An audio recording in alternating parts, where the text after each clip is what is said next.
According to a senior researcher at the Foreign Relations Bureau, everyone wants to polish their image using Palestine.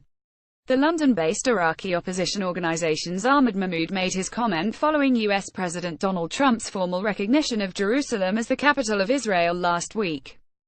Militias big and small have spoken in unison against what was initially viewed as an impromptu announcement by Trump, and have promised to liberate Jerusalem and end America's combat mission in Iraq once and for all.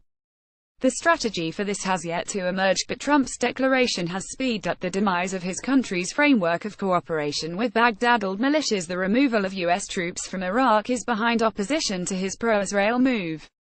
First in a long line of militia critics was Iranian-backed Harakat Hezbollah al-Nujaba, a paramilitary group.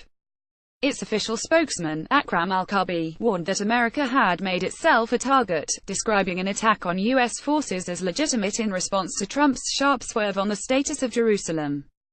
Taking their cue from Harakat Hezbollah, Sadrist-aligned Sarayat al-Salam militia has voiced equivalent threats to remove U.S. troops from Iraqi soil.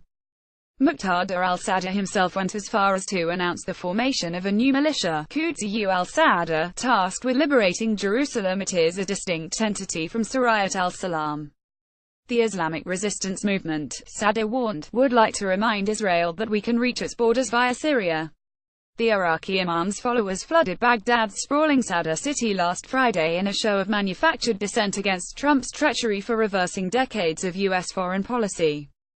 Blistering remarks voiced by Sadr, his proteges and paramilitary commanders are, by and large, conceived largely in response to antagonism that mirrors their own.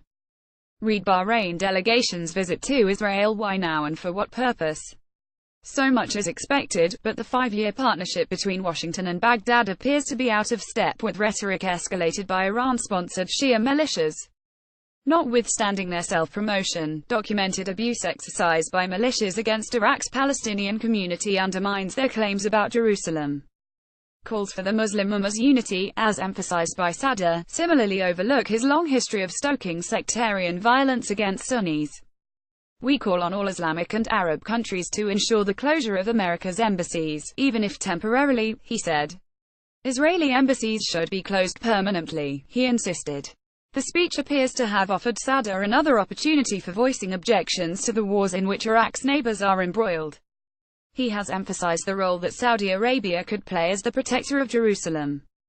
Resolving the Saudi-Iran rift, he added, aids our mission in confronting the common enemy that is Israel.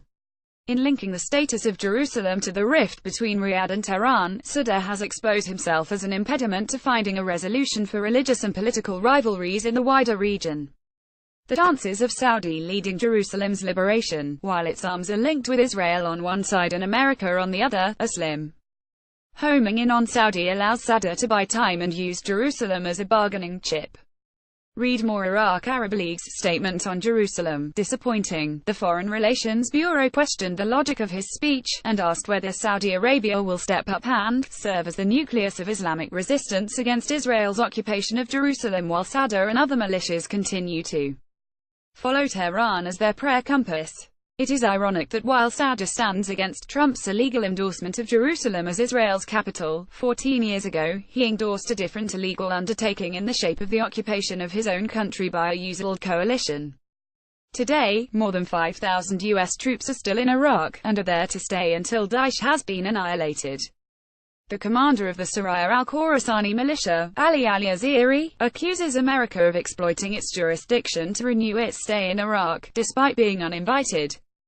The road to Jerusalem's liberation will need more than words. For now, though, Iraqi militias are using this latest opportunity to enhance their power and prestige ahead of next year's parliamentary elections. Former Iraqi Prime Minister Nouri al-Maliki, the commander of the Asaibahl al-Haq militia, Qais al-Khazali, and others, have joined in the chorus, slamming Trump's latest executive order as a declaration of war.